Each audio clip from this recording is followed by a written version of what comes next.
All right, welcome all the hockey fans out there. We're back for episode 47 of the Coast to Coast NHL podcast. I'm joined with my co-host, Mr. Tori. Welcome. What's up? What's up? How's it going? It's going great, man.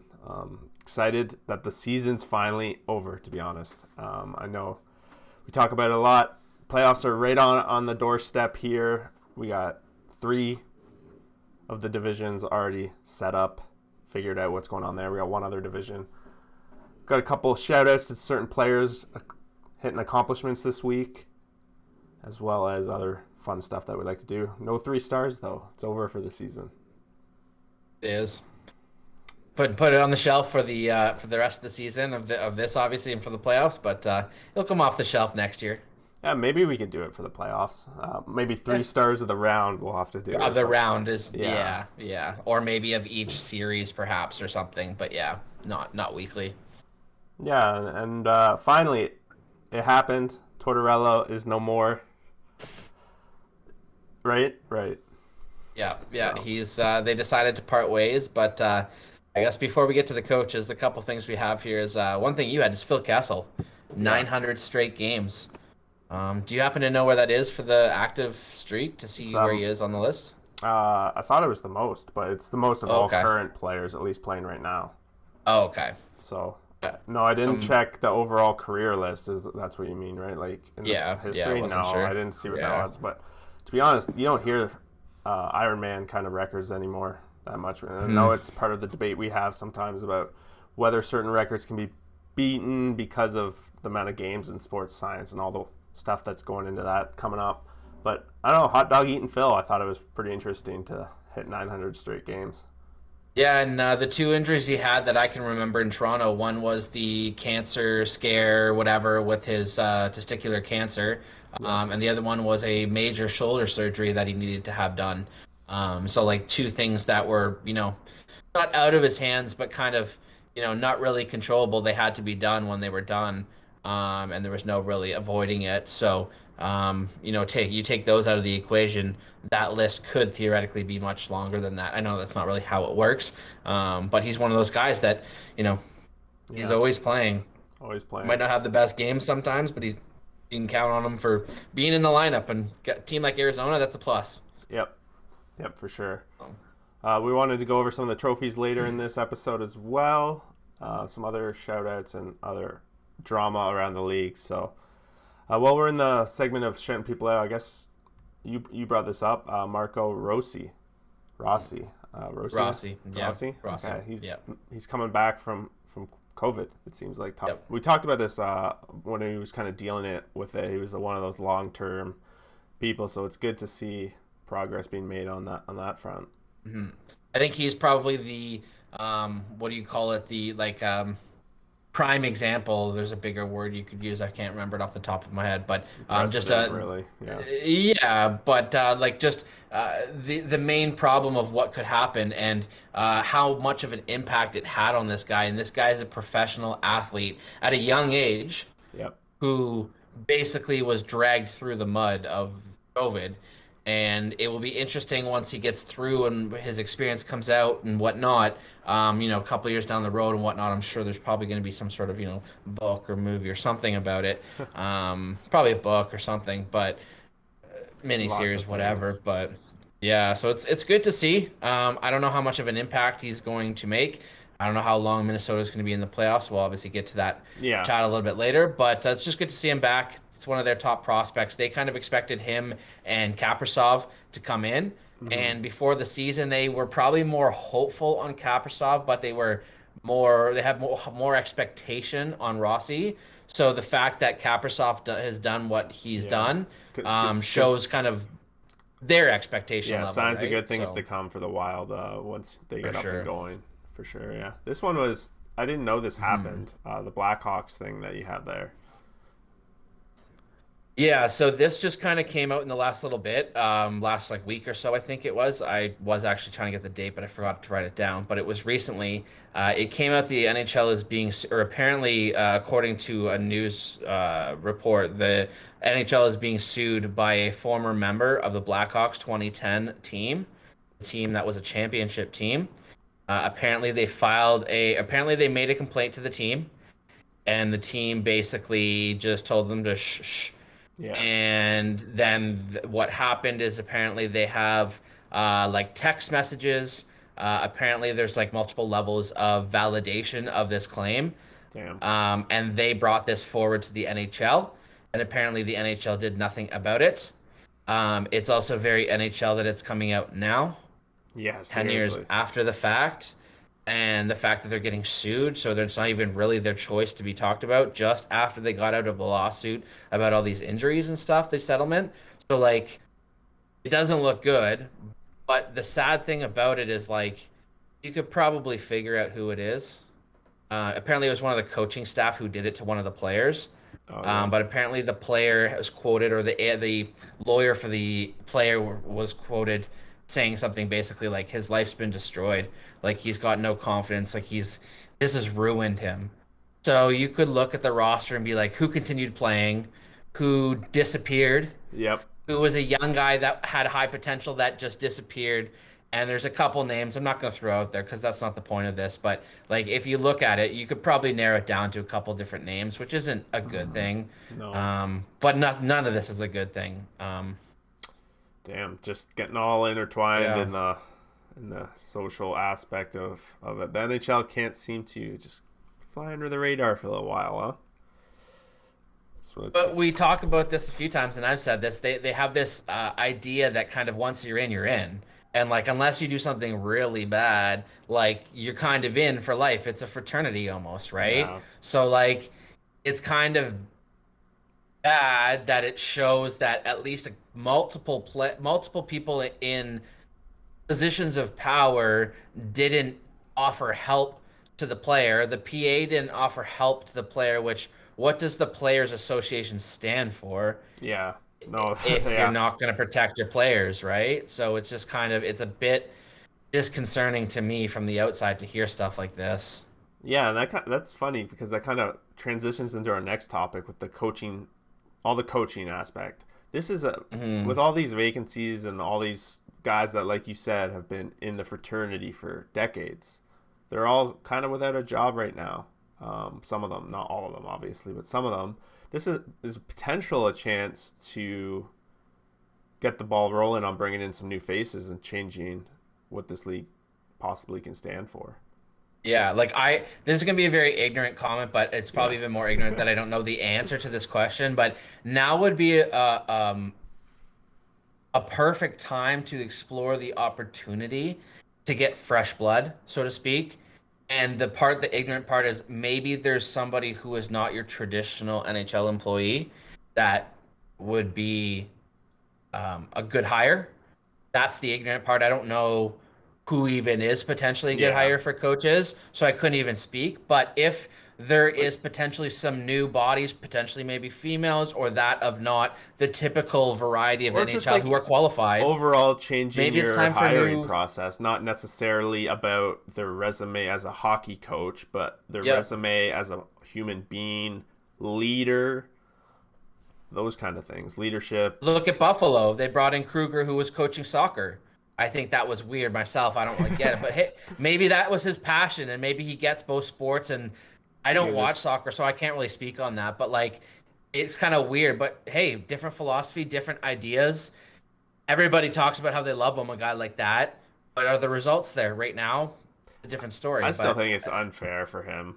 He'll never, because just the way the season was for him, he never got a real chance. Ridiculous.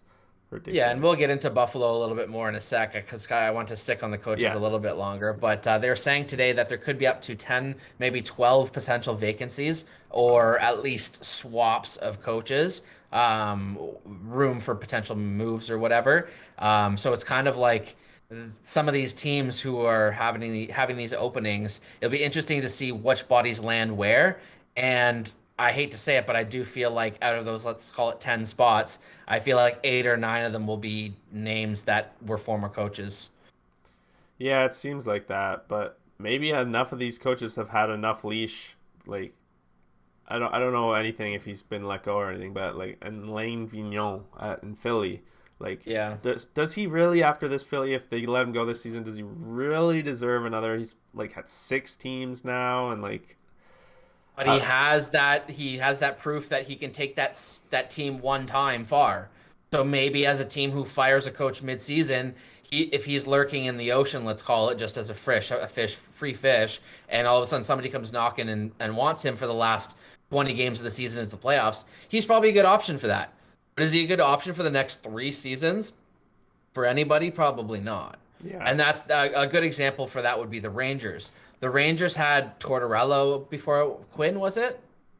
Or who uh, did they have before Quinn? I don't know. I don't remember. But then they went Quinn because Quinn was this top up and coming young NCAA coach who was supposed to be amazing. They hired him. 3 years went by. They perceived that he didn't do enough. They fire him, and now the talk is about how they need to get a proven veteran coach who has got results before and come in and get the best out of the players. And the names that they're throwing out there, like they're not necessarily saying Babcock, but they're saying guys that have lots of experience. And it's just like, Yeah, I don't know. Like, they're a young team. Like, do they really need I an think old it takes school more style than coach? 3 years to really change the culture of an organization. And I don't give the Leafs a lot of credit, but from an outsider point of view, watching the transition of their culture over the past 5 to 6 years has been, And 10 years. taking 10 years. Yeah, but to me that's the textbook way to how they've done it. It's been brilliant. So I really hope it does pay off, because from my perspective, it looks like such a good move that is like macro level NHL strategy, and it's love to see that kind of stuff pay off. But some of the names I had written down here that I've heard is John Tortorella, Mike Babcock, Rick Tocchet, Travis Green, what's his name, Gerard Gallant, potentially Jeff Blashill, Alain Vigneault potentially. Like, all these names Yeah, are probably all going to go to somewhere else, and like there's going to be a couple spots open. But I just hope that especially a team like the Rangers, who are all these young players that we saw, they're not a quote unquote tough team. We saw that, but that doesn't really matter because those incidents are few and far between. So like if they have an old school coach who comes in and says, I want a third line center who's big and mean, and I want a fourth line winger who will fight, and I want 2 big strong defensemen. Now all of a sudden you turn this high flying passing scoring team that you have Panarin and these other guys on into a team that's supposed to play defense. yeah, I don't know. Like, coach to your abilities, coach to your strengths. That's why I'm a huge fan of in Toronto, Sheldon Keefe, because he came here and didn't try to be like, I want to change things. He's basically like, let them here's what I have, explore. and I'm gonna do the best with what I have in this group. Yeah, let creativity flourish in there, and Yeah. yeah, no, I love it. So, Yeah, we'll see. We'll see what happens. But yeah, but getting into Buffalo. yeah, on the if that's opposite where you side wanted of to the go. spectrum here, we'll talk about the things. This is like, we talk about Buffalo fairly often, and it's never for the things that have been going well, unfortunately. With the whole Jack Eichel coming out this week, calling out his team. And Reinhardt and Ristolainen. Yeah. So, like, I don't even really know where to begin with this team half the time. I'll just start by saying that I was interested, and I saw it with Jack Eichel, the odds on Bodog showing what are the odds of him going to each team, and just for him staying in Buffalo was plus 135, which is like 45%, which makes me cringe a little bit. Yeah. I quite simply resort down to, you show me a trade package that actually makes sense, and I can have the conversation with you of, okay, you know what, that's a world that makes sense. But until I can see a package that makes sense, or until a package that formulates on paper makes sense, I don't think it's going to happen right now. On top of that, I don't think you can.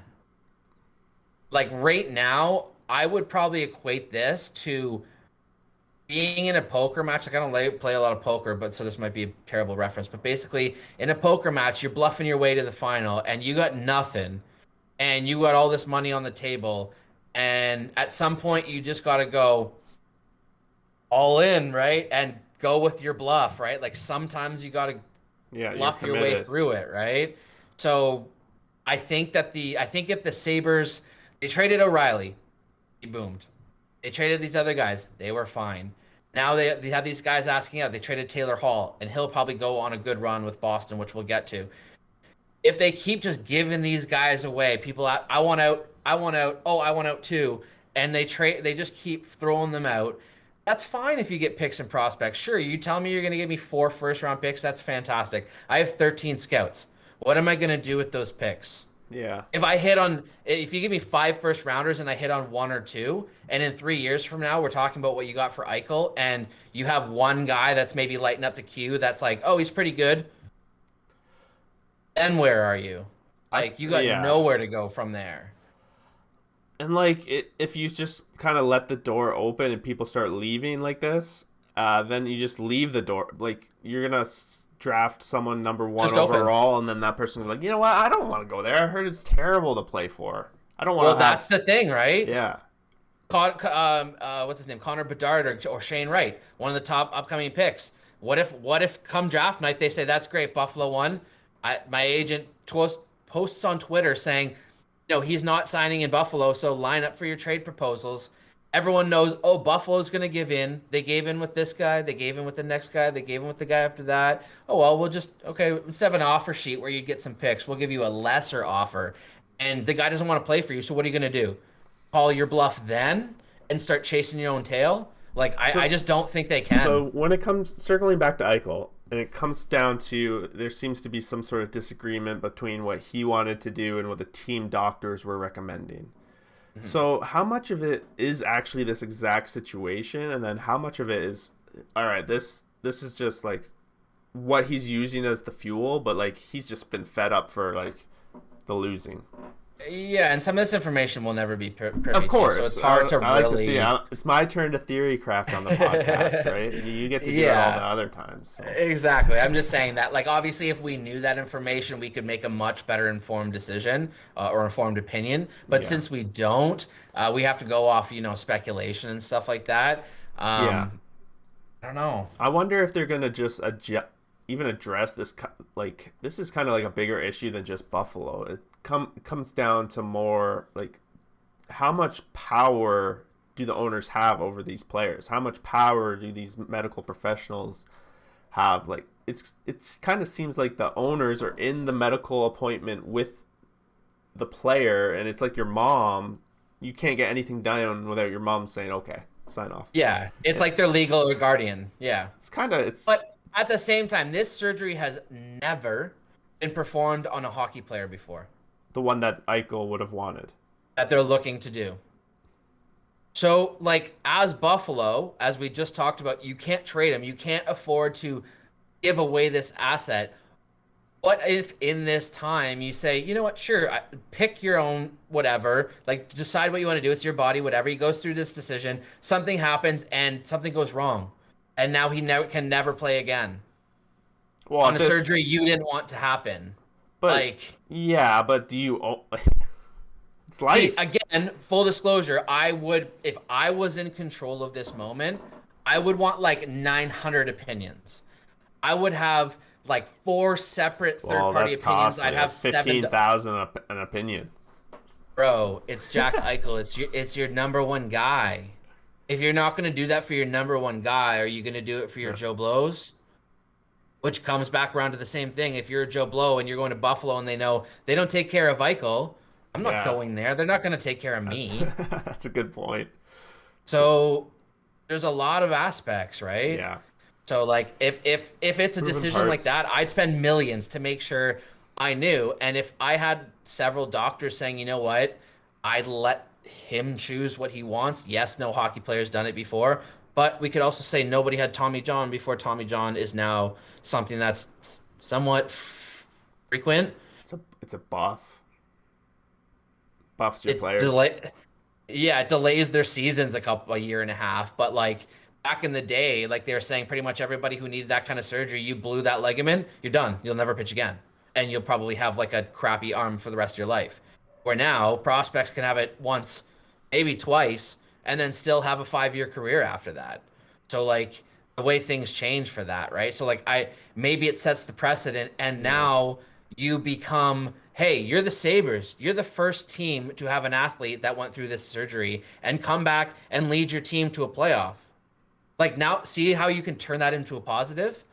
So like that's we're grasping at straws. We're definitely grasping at straws. But that's my point is that we're at the bottom of the barrel. Like we gotta take what we gotta take if we're Buffalo. Like you can't just bleed out and Yeah. like they're already on the ground. You can't just bleed out and just be like, what are we gonna do? Like Yeah, you you gotta gotta like put get your up. Yeah. yeah, you gotta stand your ground and you gotta bluff it out if you have to and just say, you know what, if you're not gonna report next year, don't report. That's fine. You can sit for 4 years until your contract's done. Might Yeah. suck if he does that, calls that bluff. Yeah, but it's basically like a suicide pill in a way. Like you're taking both you out. But are you going to kill your own career after signing that big deal? Yeah, you're getting paid, but you're never playing in the NHL again. You're not getting endorsements. You're not getting popularity. You're not going to All-Star games. You're not getting free cars, houses, shit like that. Yeah. Like, Well, it there's stuff you'd be depends. missing out on, right? So, like, if you Yeah. sit out, you're turning your back on all that stuff. So, at that point, it would probably get ugly and it would probably Yeah. get to a point where the NHL might have to step in and all that other shit. And it could go worse. But, like, I just feel like this is the time where they have to stand their ground. They have to be strong and show the plan to Eichel, bring him in on it, and say, what do we have to do? What players do we have to get? And if I'm Buffalo, I'm willing to trade my draft picks. I don't have a good scouting staff right now. They're all brand new. What do they know anyways from this year? So like Yeah. trade my picks. All these teams are worried about losing guys. Let me give it one quick example. Matt Dumba, Minnesota. Minnesota's terrified at losing Matt Dumba for free in expansion. So why wouldn't Buffalo offer a first round pick for Matt Dumba and protect him? And then go and trade Ristolainen for something. And now you basically swapped Ristolainen for Dumba. You have a new body in there, and you probably gain something as well. You're manufacturing assets. Like something as Yeah. simple as Then that. you You just do that 2 or 3 times. All of a sudden, you have Eichel with a couple bodies. You get Skinner turned around. Maybe you make a run on these things, right? Yep. I don't know. Yep. Me either. I don't see the positivity trading them. Nope. Me either. Yeah. Let's hope they come to But their senses, or do have their senses, I should say. yeah. But Um, hey, if somebody comes and offers the freaking moon for them, then maybe you do look at that. But I just yeah. don't expect Me that. either. All right. You Yeah, want to so look at the these trophies? trophies? Yeah. Yeah, let's do it. Yeah. All right. I'm gonna pop them up on the screen for us. So Cool. Tori and I went through possible trophies. Well, like some trophy winners already would have been decided, Hmm.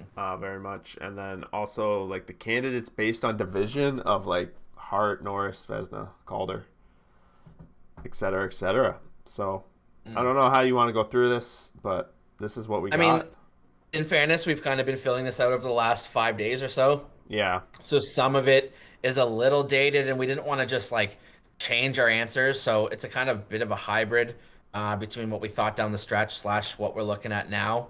Um, that being said, let's start at the top with the presidents. Um, I picked the Vegas Golden Knights, and then I went to Carolina, and then I changed back to Vegas about 3 or 4 days ago. Yeah. And then now it's coming down to Vegas and Colorado tonight. I'm surprised Yeah. you didn't want to maybe change your pick to Colorado. No, I'm gonna change it to Vegas because I put that about a week ago. That was like the first thing I put in there. Hmm. But now that we are here and that can't happen, I'll switch to Vegas. I got to go with my homeboys. But honestly, at the end of the day, if I was to bet, I would say Colorado. All they have to do is beat LA, right? So Yeah, so that could be an easy win, but we'll see where that goes. I mean, I don't think it's that important in this particular year. Um, no, I mean, your Final Four is going to be 4 good teams anyways. You might have home ice, but you're also playing teams outside your division potentially that you have no familiarity with anyways. So I don't know. yep, We'll see. for The only sure. thing that might be an advantage is home ice with a team that has a higher capacity allowable versus maybe a team that has a lower capacity allowable for home ice. That might be a big sway, but we'll see. Yeah. So we both have McDavid for the Art Ross. I think that's all but a certainty at this point. Yeah, I think that's easy. We might as well say, like, we could kind of talk about it. He hit his 100 points, right? And you had calculated the on pace. What was that? Yeah, so I mean, I used approximates because obviously they both have each one game left. What's McDavid? 104, Yeah. and Matthews is 41 for goals. So I kind of just used an approximate. But if on an 82 game schedule, that would be approximately 155 or 150 points for McDavid, plus minus 5 points or so. And for Matthews, that would be a 65 goal season, plus minus 3 goals. Yeah. So almost a 70 goal season. They were. And you also got to remember that he missed a chunk of time with that wrist injury where he didn't score. He had like five shots on goal over 7 games, right? He just couldn't shoot the puck. He was standing in front of the net on the power play. He didn't get any of those opportunities. So there's room for even more in there. How it'll be like once they start playing everybody again. Exactly. So clearly that leads us to us both having Austin Matthews as the Rocket Richard winner. Richard, easy. He's been leading it forever. He clearly really wanted it. I think there's a performance bonus for it as well. So he's probably going to get a nice bonus check for that. So that's good on him. And it's the first time since, is it like 21 or something like that? Or first? That a Leaf won. Oh, that was too early. Yeah, that a Leaf won it. That's too early, but whatever. 71, I think maybe. It might be time to start flipping on Matthews rookie cards again. Yeah, seriously, right? Yeah. All right. Yeah, and I've said this before about Matthews is he's one of those players that came into the NHL at a way that like is so unique that like his, I mean, it's almost like the stock market, right? Like the ebbs and flows. Like we don't know what the peak is with Matthews because he hasn't followed the typical trajectory, right? So like he might be one of the best scorers of all time ever to play the game. I don't know if I want to say that quite yet, but like maybe we aren't realizing what kind of greatness we're in quite yet watching McDavid and Matthews play. Yeah, very well could. But good time. Yep. Good time. Good time to be alive. Yeah, that brings us to the most valuable players, man. The most valuable players for their team. With this one, we started breaking down into divisions. We both had McDavid with the North nomination and the victory, which I think makes a lot of sense. Yeah, I had Matthews in there all week just because I wanted to have that conversation with the goals versus the points. So that was more of a reminder. But I was going to obviously have McDavid in there the whole time. But I did think that the two, you know how for each trophy you get 3 nominees? Yeah. Presumably, obviously, it'll be league-wide and not per division. I would think that Matthews will also be in the Hart nomination. Yeah. I think it will be McDavid, Matthews, and person X, whether it's McKinnon or whatever. But obviously, for the purpose of this, we couldn't pick 2 from the same division. But good division for that trophy anyways. Yeah. No, for sure. For sure. Now, I want to ask you, why'd you pick Mark Stone over McKinnon? I don't really watch their games. I haven't a lot, so you'd have the best intel on that. For me, I just think Mark Stone's game, I guess we didn't put it in here, the Selke, right? So I think he's probably a leading candidate for that. I just think he's the captain of Vegas. And McKinnon missed a lot of time during the season, so that's kind of why I didn't lean McKinnon. They kind of had those 2 hiccups with COVID situations too along the way. That's true. So that's kind of why I lead it. Like you said, I don't think the overall winner's coming from this division. So it's more like you said I just have a different conversation, and I kind of want to bring up that I think he might have a shot at the Selke. Yeah. No, I think that's a good call out because that's I think why a lot of those trophies are overlooked is that the Hart gets the love, but the Selke really tells a story of how valuable they are to an actual team, right? Yep. I know it says the Hart is for most valuable, but Selke that's the one for 2-way forward? Yeah. And then what's the Lady Bing, the one for best forward with basically not taking a lot of penalties. Yeah. I don't think he takes a lot of penalties either, right? So Stone, he can get a little chippy, so I don't think he's getting. I guess that's true. Yeah, I guess so. But still, yeah. So the Hart in the Central, I think that we nailed both possible best options from that division. Yeah. So I put Sebastian, just Aho. because Yeah. he's just been lighting it on fire. Carolina went on fire right when he's been super on fire. He's the leading point getter on that team. The only reason why I went with Barkov over Aho is because I read the description of the trophy, Yeah. and it says most valuable player to their team. And I feel like Barkov, because he plays in all situations, I know Aho plays center as well, but Barkov plays more penalty kill and stuff. He gets not necessarily tougher assignments, but I just feel like he is a bigger part to their engine than Carolina is right now. Yeah, and I think he's a very big candidate for Selke as well. Yeah, for sure. That's true. Yeah. And then Hart was difficult in the East, I found. Like, yeah, these were the two most obvious ones, but they didn't really stand out in fact, in any of these three middle ones. I found it kind of difficult to get. It's kind of funny. If you look at it, you got the East, which is like the old school. We have Crosby versus Ovechkin. And then we had the North that we talked about. It's McDavid versus Matthews. It's kind of interesting that way. That's true. And then you got Colorado dominating the West. Colorado, Vegas, come on. Yeah, Tampa dominating the Central. But yeah, so let's get to the Norris, I guess. The ones we have highlighted are obviously the one that we think is going to actually win it. Yeah. So we both agree with that with McDavid, and I'm pretty sure that's pretty much a slam dunk at this point. Yep. For Norris, explain Petrie to me. So when I went through this, I didn't want to put anything in the North because I don't think there's defense. Defense knows no bounds in the North, so that's part of it. I didn't want to put out something in the East either. To me, the North comes down to one division and one division only, and it's the West. There's three candidates that I actually considered putting here on the West. It was Makar, who I ended up picking as the winner. I feel like he is a big part of this Colorado team. When he was out for that little bit during the season, they had a lot of trouble scoring goals.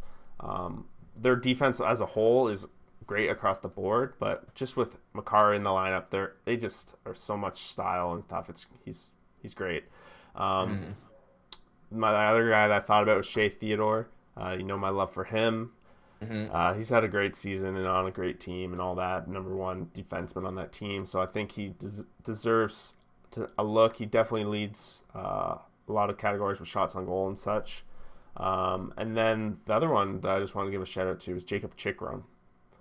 He's had a great season, albeit on a pretty poor team this season. But he's definitely someone I would have thought over Jeff Petrie or Adam Fox, who... I think if Chikrin or Fox made the playoffs, they would have had a real case of being in there. Agreed.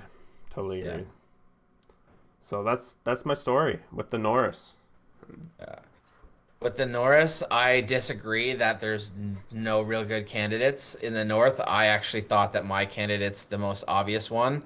I know it's like, I know that's whatever, but if you pay attention to Edmonton, other than Tyson Barrie basically being their fourth forward on the power play and just racking up secondary assists, number one in the league, I believe it is, in secondary assists, or like the third assist. Yeah. So basically just passing to somebody else who makes a play out of it. You're really not doing anything. I mean, that's not fair to say either, but probably in more cases than not. But with Darnell Nurse, name me the defenseman in the 4, 5, 6 slot for Edmonton. I don't know. Bear. Most people couldn't tell you. Yeah, right? Ethan Bear, like whatever, right? I don't know if the other couple kids... the podcast Evan Bouchard, I think, was playing. Left bomb, but he was hurt. But that, like, he played in every position. He can fight, he can hit, he can shoot. He can play on the power play, penalty kill. He can shut down other teams' top lines. I think he's an insane athlete. I just feel like he needs a little bit of credit, albeit in a normal season, he would be nowhere near this radar. Just because of what's happened this year, I believe he deserves credit. And that being said, I don't think he'll actually be in the 3 finalists. I think it'll be Makar, Hedman, and then I don't know who the third one will be. Yeah. But I picked Carlson. I was debating between maybe. I wasn't sure, because I thought he was probably a good candidate, but I haven't watched enough Vegas to really actually say. And his stats didn't necessarily like pop off the page, which isn't necessarily a bad thing, but I just felt like, guys like Chikrin and whatnot, Yeah. even though they're not in the same division, Yeah. were pretty good. But Yeah. yeah, between Fox and Carlson, I honestly, it was a flip of a coin for me, but what I said about the playoff thing, I felt like Carlson and Fox. Carlson made the playoffs, Fox didn't. That's the tiebreak. Yeah. For me, it was they're both not going to win, so I'm just going to pick something different than you. Yeah. I do think Just to get Hedman's going to shutout, win the right? Norris, though. Okay. I don't think Makar's going to get it. You're not worried about the fall off Tampa had down the stretch? No. I think that based on what we've talked about already in this podcast and how there's not a lot of progressive thought within the, NHL community a lot of times, there's almost this mystique that, well, if you didn't win it before, you can't really win it. But then it's kind of like, well, if you've never won it before, you have to win it before. Like Lindstrom never won it before he won it, right? So like, I feel you like gotta the really people will have show this up to dethrone the champ, basically. exactly. And I look at Hedman as the champ, and I see that Tampa was without Kucherov. I see that they lost Bogosian. They lost who was the other defenseman they lost for a large chunk of the season? But obviously Bogosian left, but they lost another defenseman, and then he got so many. I think he led the all defensemen in power play points in the season. So I just feel like if you're basing it off the best defenseman that encompasses forward, defense, power play, penalty kill, everything, plus you add in that champ factor, plus everything else, I think Hedman gets it. Okay. But Makar will get his eventually, but he's going to have to take it. He's too young. Yeah. Okay. We'll see. Yeah. But we'll Vezina see. talks. Maybe next year. Vezina talks. Vezina. We all know where you were going to go with this Yeah. one. Everywhere? I tend to agree. I probably had to pick the same winner as you, but I couldn't. I had to go with my boy Flower. Sorry. See, the reason why I changed the color of Fleury is just because I wanted to bring up something. Is that the Desmond Jennings Award for the best goaltending tandem? I think Vegas will win that. Oh, I didn't know there was such an award. Yeah, it goes to the best tandem of goalies who basically has the best stats, so save percentage, goals against, wins, whatever. Yeah. So they will most definitely win that. But I think that it almost to me is like, who's the best single goalie versus who's the best. Yeah, I think Fleury definitely lost his goalies. shot, I think, at the Vezina when Leonard came back. Exactly. Again. Yeah, you're right. Yeah, for sure. And Vasi started the most games. He played the most minutes. He had the most saves. Faced the most amount of shots. Yeah. He's won it before again. So I just think that Fleury will be. I think Fleury will be a finalist. I think it's going to be Fleury, Grubauer, and Vasilevsky. I think those will be the three. Yeah. And if Grubauer doesn't get in or Fleury doesn't get in, it will be Hellebuck. But yeah, Grubauer, his stats are good and whatnot. And I think that like if you had to make me pick between Fleury and Grubauer, I'd actually have to give it to Grubauer. But I think Fleury deserves it more. Grubauer doesn't face many shots. That's the only my thing against it. Yeah, and we've talked about that lots of times, but just like looking at the stats, the pure stats, and ignoring biases and stuff. The numbers spoke to me off of Grubauer's page more than Fleury, but then that contradicts my whole idea of the progressive thinking, right? So it's not likely he's going to be picked, but I still think it's going to be almost a slam dunk. Vasilevsky gets it again. Yep. But then we get into the Calder talk. Yep. You picked one off the board to me. Go for it. Well, to be honest, I totally agree. Like, I feel like betting anything against Kaprizov, you're wrong. So, but you had penciled in Tim Stützle for me. But to be honest, I do agree that they both had a good season. But to me, Josh Norris was the better rookie on Ottawa this year. Put up more points. He just seemed to have more of an impact when you saw him. Stützle, like you said this right at the beginning, he is that flashy player. Like, he'll pop out that way. He had his first 3-point night the other night, but other than that, Josh Norris had many multi-point nights for Ottawa. So I don't I just wanted to point him out, give him a little credit because, like you said, he's a little bit off the board there. Hmm. If you had to pick a Calder for only goalies, who would be your Calder goalie? Oh, so much. Can it be Shesterkin? No, he doesn't qualify. Oh, come on. I don't know. No, I don't know who I I would. would. For me, I would say it's either Kaapo Kähkönen or Kevin Lankinen in Chicago. Yeah, Those are Lincoln. I two would lean. two guys. Yeah. Probably Lankinen, yeah. I don't know if he's legit or not. I don't know if I'd bank all my marbles in that box, but we'll see. We'll get that to another day. Jack Adams. I think that we have both options here. Yep. I think it's one of these two guys. Agreed. Totally agreed. I think Rob's been there longer, so he's more likely to get the check. I think.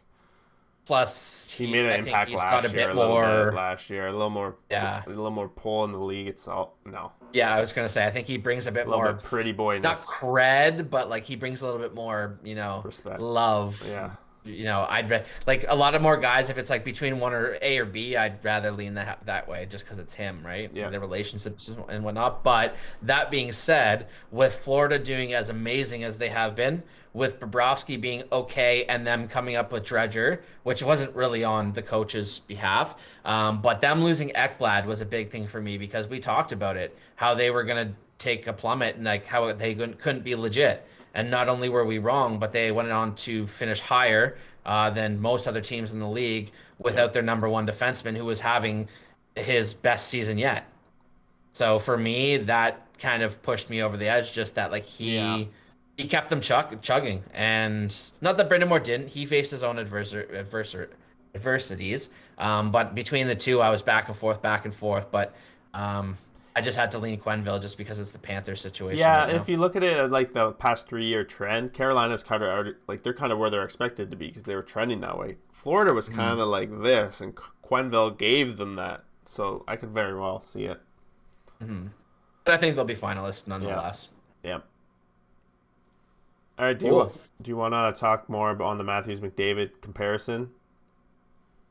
Or Not do you really. think I we mean, the kinda one thing covered it, right? the one thing that the reason why I put it down and what I wanted to ask you is obviously those are both pretty insane numbers. Totally. What do you think after this season, assuming 82 game seasons and we're going for the 150 points or the 65 goals, what do you think is more attainable moving forward by other people and or them again? I think the 150 points is more attainable.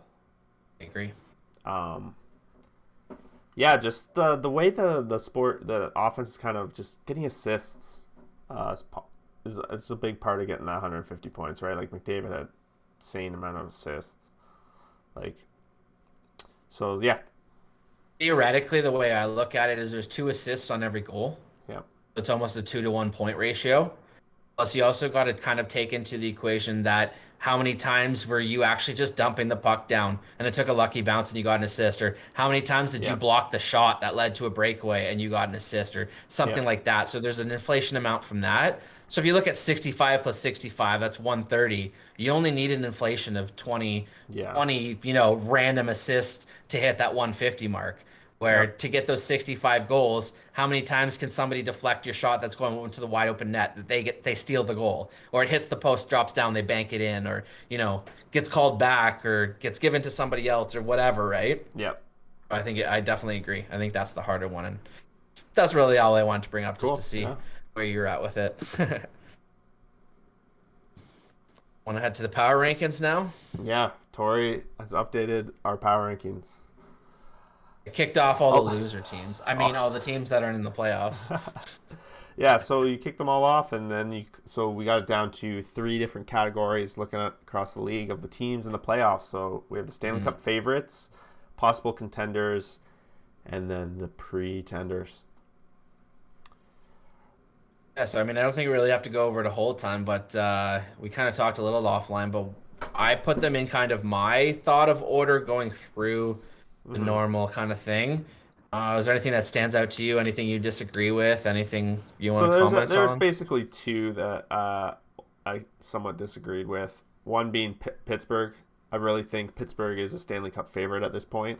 They're getting a lot of time to rest up for this first round. They're going to be leading their division and up against the Islanders, who have had their number in the past in the playoffs. They're not. I don't think they forgot Crosby, Malkin, them those guys. They have not forgot that they got swept by the Islanders recently. They got 4-1 by the Islanders recently. Like, there's a lot of history in playoff series between these two teams, and I think Pittsburgh's gonna take it to them. They're the much better team. Finally do it to them. Yeah. Fair Although enough. it's playoff, like the Islanders' shot to me comes through their goalies, playoff wise. And then the other thing to me, I really think Edmonton. I think they're a possible contender. I don't think you can just. I think we got like McDavid, Draisaitl. Just having those two guys, you automatically have a shot in my books. My question to anyone at that point would be, okay, so if you added McDavid and Draisaitl and you compared them to Matthews and Marner, on a 1 to 10 scale, what would you rate those tandems? I would put them basically the same. So in past seasons, when everybody, I'm not saying you, but a lot of people wanted to ridicule or challenge the Leafs, saying they don't have the depth, they don't have the roster flexibility, they don't have the capacity to beat these teams because they're really a one-trick pony. And Toronto has shown that they can't succeed that way, and they had to change their structure this year because it hasn't worked. I think Edmonton has decent depth. I don't think it's. See, I don't. I don't think it's like it's not awful. And if you're putting McDavid out there for 27 minutes a night, like we saw, like how much depth do you need? McDavid and Draisaitl are responsible for over 70% of the team's offense, where Marner and Matthews are responsible for less than half. It's like 49%. Okay. So like big difference. Yeah. And the Leafs if one of them misses a game, one of them gets COVID, they don't get any power play opportunities, and they don't even get to dominate on the power play. I just think they're a contender. Maybe. I don't think they're going to get out of the second round or first round. So yeah, we'll get to that in a second. We'll get to that in a second. But yeah, I think that for a lot of it, there's really, to be honest, the green bar should probably be a bit bigger than both the orange and the blue. Yeah. Like you said, you could probably push Edmonton up. Nashville. You could probably make to you maybe, but yeah, like a lot of them. Even under the pretenders category, like it doesn't mean they're obviously not going to win the cup. Like I'm not writing them off, but a lot more things have to go right in order for them to go on that kind of run, and for the other teams to fall too, right? So yeah, I think it'll be interesting to see. I'm not going to do any edits to this, see where we kind of how it goes down the stretch. yeah. So we'll see. Yeah. So, but. Yeah, we'll get into the last topic here that you were talking about. Yeah, so just heading into the playoffs, I just wanted to talk about basically the fan fatigue that I've been feeling. I think you've been feeling a little bit. I don't know if it's just like coming up, but like it feels like this season it lost its twinkle about halfway through for like in terms of excitement because you're seeing a lot of the same teams. The stories have played out and whatnot. Now, for me, I was just gotten fatigued down the stretch here the past week. 2 weeks. It's been harder to tune into games every night and like stay up to date on what the stories are and is Tom Wilson suspended today or is he not, like but I just wanted to throw that out there so that I'm basically feeling a little bit of rejuvenation with the playoffs starting up next week, Saturday possibly, right? You're saying I think it's Saturday, yeah. So yeah, North a bit later, but the other divisions. I'm excited to see off. some, even though we're still going to be seeing the same matchups we've been seeing all season long. More at stake now. More at stake, yeah. Yeah, and that's what I found is that like you could feel the almost give a shit meter was going down for everybody, and you're just kind of like at this point everyone's just kind of trying to get through the games healthy, as opposed to trying to rage war for 4 more weeks before they rage war for 6 weeks. Yeah. So I think everyone's just kind of taking their breather. You've checked in on baseball a little bit lately, so you kind of got your mind off hockey and whatnot. Got some videos out there that people should check into because it's worth the check in. Make some comments. Yeah, one of our power rankings videos popped off. Most views it's any videos had on this channel in the first 2 days. There you go, and that's because you're underrating Boston. So yeah. Yeah, and they've lost 3 in a row since that video came out. There we go. They'll be my Calgary. Yeah. All right, let's get into this playoff bracket, right? Yeah, let's do it. So, I guess, do you want to just look at each other's playoff bracket for one at a time, or just we'll look at... Let's just talk and discuss each kind of bracket and go from there. So let's start with the orange. Let's start with the central. I believe that's the central. With Carolina, Nashville, Florida, and Tampa. What matchup you want to break down first? Let's Nashville, Carolina, I guess. This one's gonna be a battle. It's gonna. This is for sure. This is Carolina's shot. They haven't been able to get out of the first round. What is it, 2 years in a row now? Well, I guess. Well, they lost to Boston last year. So, yeah, I don't know. I picked Nashville to win this one. They're my biggest upset of the first round potential. That's what my guess is. Going full 7 games. I don't know what else. Like I just think it's going to be an upset here. I disagree entirely. I think it'll be a 5-game series. Like I just agreed with you, obviously saying it's going to be a hard fought close series, but I think that the first probably 2 of the first 3 games will go to overtime, and they're going to probably be like 3-2 games, 4-3 games, not really high scoring ones. But I think the difference for me is that quite simply is Nedeljkovic. Like I know I've talked about him a lot, and I've seen him play a bunch in the minors, and he's one of those goalies that looks way too good and has played so many games that I've seen where he just stands on his head at the AHL level, where it's almost like this guy's probably going to be something at the next level, if not one of those guys who just kind of lingers for a long time. And I feel like this is going to be his coming out party. And like we talked about Lankinen, we talked about Kakinen, these young goalies who are making a name for themselves right now. I think this is the time for him to make his. And I think that part of why I always was down on Carolina is because I didn't really believe that Mrazek and Reimer could take them far enough. I now think Nedeljkovic can. So I have them in 5, but I think 2 of the first 3 games will be overtime, but Carolina will take them, and then Nashville will just fizzle out after that. I like it. The Nedeljkovic call. I didn't even think about that angle. I don't know. I think that's going to be the storyline. I just got to stick with my gut that Nashville has something in their pocket this season. They fell through under the radar, barely made the playoffs. Is it mushy and stinky? What's in their pocket? We'll see who has the last laugh. Yeah, no, I think they are going in underrated. I don't know. They were unhealthy for a little bit there, so I don't know where they're at for that. They're back. Everyone's back? Seems like it. Josie might be a question, but he'll play. Okay. So, but yeah, if it's going to come down to Saros or Nedeljkovic, I'm going to Nedeljkovic every day. Yep. All right. Next up, Florida, Tampa Bay. I think we went different ways again here. I just think Tampa Bay, I have them winning 6. I think they've been here, done that. Florida, welcome to the party. We're going to show you how it's done. See you next year. That's basically 6 too, eh? Yeah, and 6. I don't know. They have the better goalie. They have the better defenseman. They have. Do they? Yep. Even when Hedman's not playing game 1 and potentially not game 2? Yep. He's not playing the first 2 games? Last I heard, he's definitely not playing game 1, or most likely not playing game 1, and probably not playing game 2. Oh, I heard he was not available till game 3 or 4. So if that's true, then... And I've been saying for a couple of weeks now, Tampa's not getting out of the first round. There's no way. No way. No? All right. Well, I've still been eating their Kool-Aid, so... The reason why I say no way is that you're going to tell me, although Kucherov's been practicing for weeks, you're going to tell me that Kucherov and Stamkos are both going to come off the long-term injury reserve and both be clicking.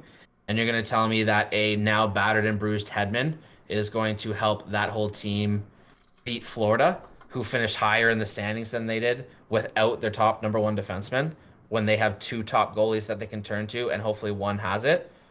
Unless Vasilevsky's the storyline of that series, I don't see how Tampa gets out of it. It's valid. You got the good narrative there. You studied more for this than I did. All right, And I'm going against my boy too, Vasilevsky. I know, right? that's why I'm shocked. Yeah. All right, I'll let you take the lead on this Pittsburgh New York Islanders series. So this one I think is the hardest one maybe for me in the first round. I actually both in the green, Pittsburgh, New York, and Washington, Boston. I think these are combined probably the toughest. I'm surprised. To decide. I'm surprised you didn't have like some sort of vision that just saw these two teams playing that you sometimes come up with. Yeah, that's kind of why I've found it difficult because I don't know. I mean, I've got Pittsburgh, who I like some of their players. They've been playing well, but I can't stand Jari. Then you got the Islanders, who, like, are you going to get Varlamov good or bad? But then again, you have Sorokin to turn to. So, like, combined goalie tandems, I take the Islanders, especially when you add in their team defense.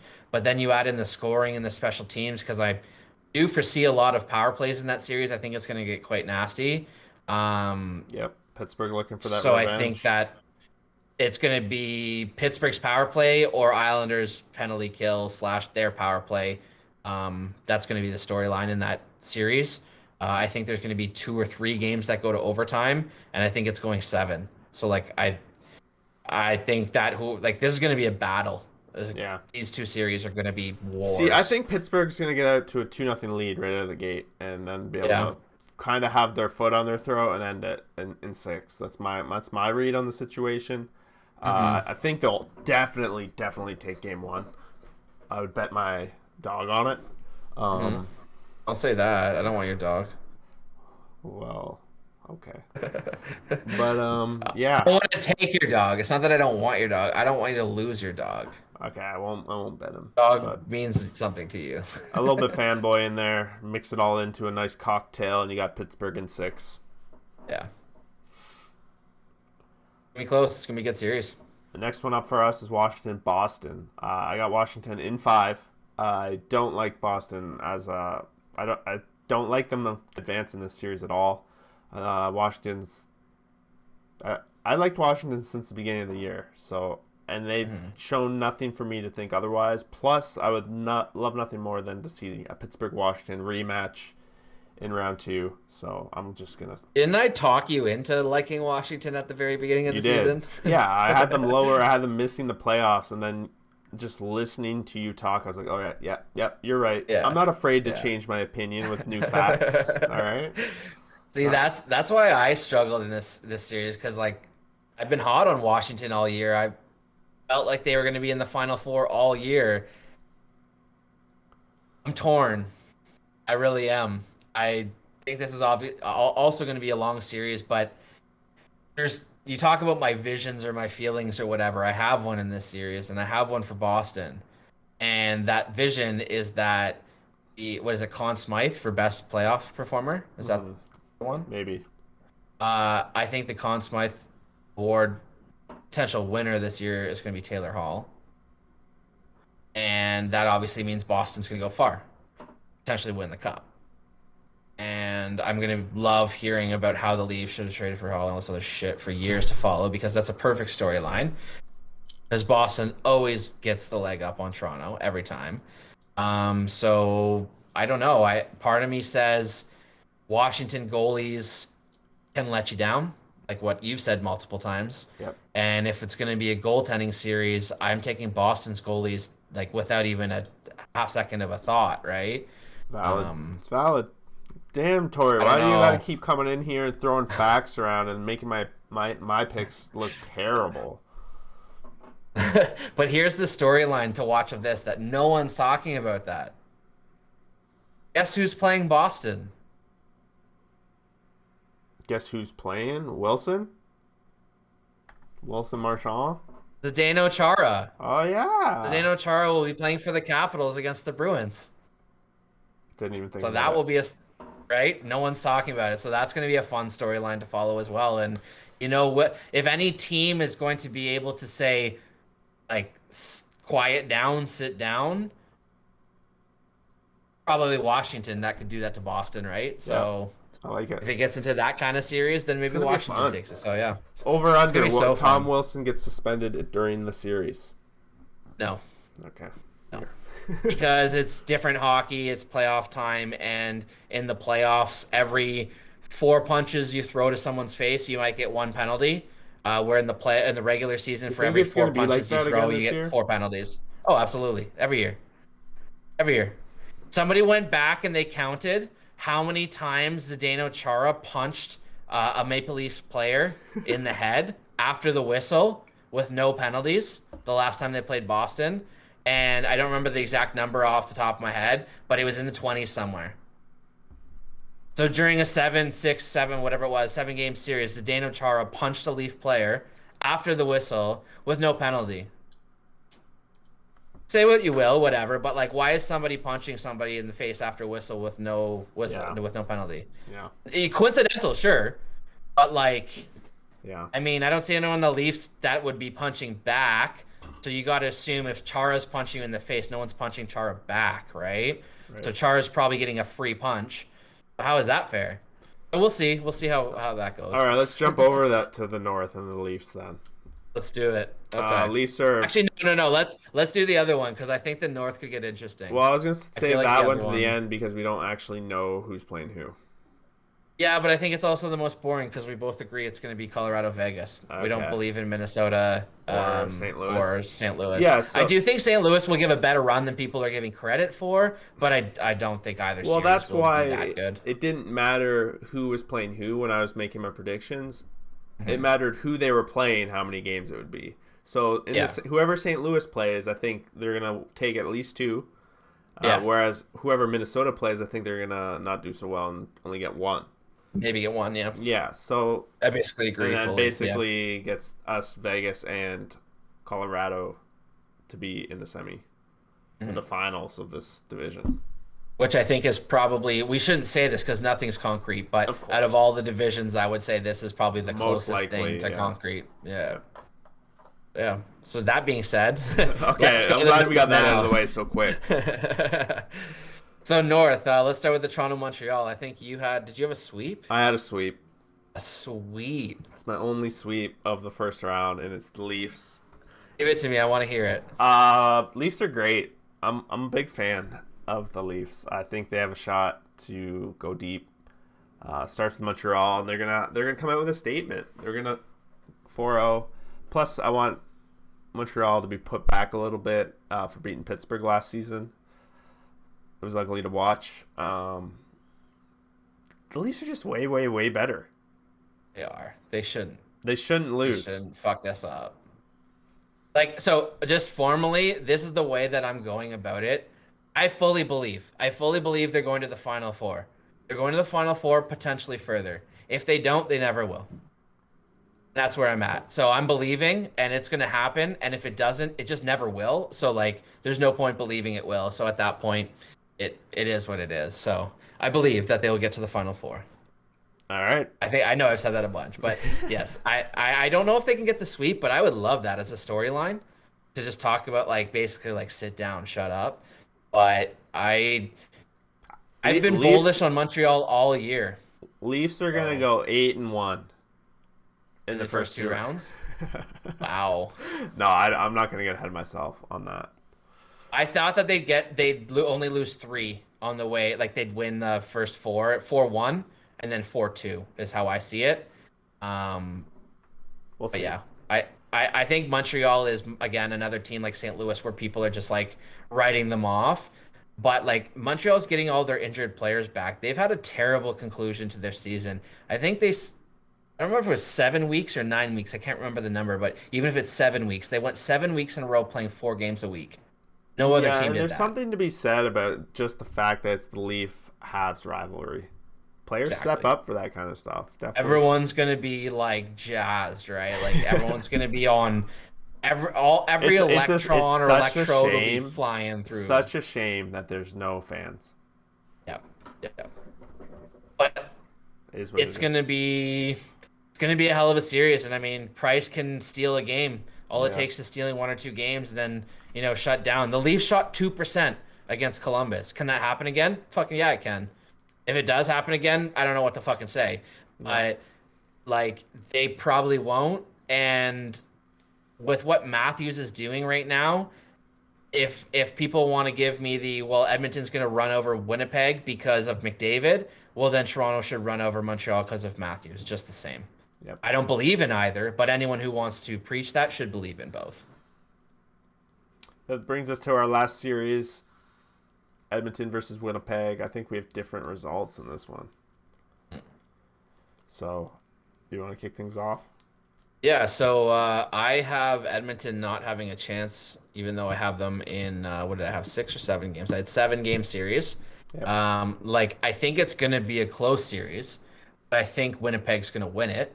I actually have a bet with Nick that Winnipeg's going to beat Edmonton just for fun, over a beer. Yeah. But basically, I have Winnipeg winning. There's a lot of stats that say Winnipeg doesn't have a chance.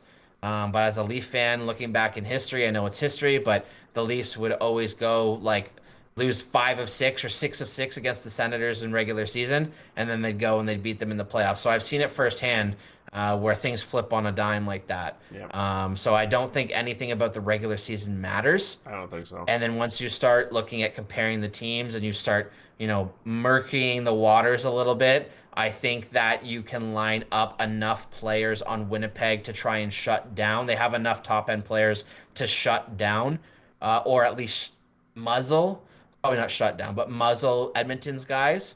And then the supporting casts, if you start comparing them, I like Winnipeg's supporting cast. You get to the back end, I do like Edmonton's back end a little bit more in the playoffs. But I do not trust Mike Smith can run through the playoffs for them, and I do not trust Koskinen can give them much at all. So, yeah, if you're talking about Hellebuck versus those goalies, why are you doing this? I think Hellebuck's going to be the storyline, and I think they're going to beat Edmonton. Man, McDavid just sold me I don't know. So I have Edmonton in 6. Yeah. Honestly, if you're like trying to take honest advice on who to pick in this series, you're probably better off listening to Tori, because his picks actually made a lot more sense than mine down the stretch. A lot of mine is like heart. It's like we've switched roles for this podcast. Right? I'm playing by the heart, and you're going by the brain, and it's great. It's great. I love it. But yeah, I don't have a whole lot of arguments for you to why I'm picking Edmonton as opposed to what you just said with Winnipeg. But I just am. I just feel it. I feel it. McDavid, right? McDavid and Leon. Duh. Yeah. Come on. Yeah. Of course, they can win 4 games straight easily. If Hellebuck plays like shit, Winnipeg doesn't have a chance. I think it's a bit okay. So like Winnipeg was in there last year. They lost to Calgary in that first round. It was like a rough series. They lost Scheifele during the series to that Kachuk incident. So they had a lot of anger. Both these teams have a lot of anger from last year's playoffs, actually. So like, wow, And Winnipeg wants Toronto. There's unfinished business. Like being a Leaf fan, watching their game, there's just this, I'll call it a can of unopened business that needs to be resolved between a lot of their players. And it just seems like they're on a crash course. That'd be cool, yeah.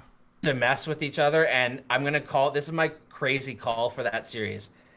I think the Jets will win the series, but I think the Oilers will score more goals. All right. That's just whack, but I love it. Basically, what I'm saying is that Edmonton's going to win two games, probably like 5-1, but the other games will be I got it. Okay. Yeah. Okay. I just wanted to clarify, but yeah. No, that sounds good. It's awesome. I'm so pumped. Finally, some playoff hockey. I love it. Yeah. Can't wait. We're going to see it. We're going to be here. Make sure you're tuning in. Along the way, we're going to be here for each round. I think we'll do I don't know what we'll do. We haven't really talked about what we'll do schedule-wise, but we'll have to do one before the round starts so predictions can get in. So maybe depending on how rounds can go 2 weeks, right? Almost. Yeah. So maybe a midway we'll one. Figure it out. Yeah. So be on the lookout for some awesome podcasts. We're rolling up 3 away, and we'll be at 50. So be ready for that, and there'll be a crazy giveaway. More on that to come. And then we get into a ton more material in the summer with all the draft and expansion and all that fun stuff. Yeah, fun stuff. All right. That's it for me. Awesome. That's it from Tori. Sounds good. We'll Catch you guys later. Later.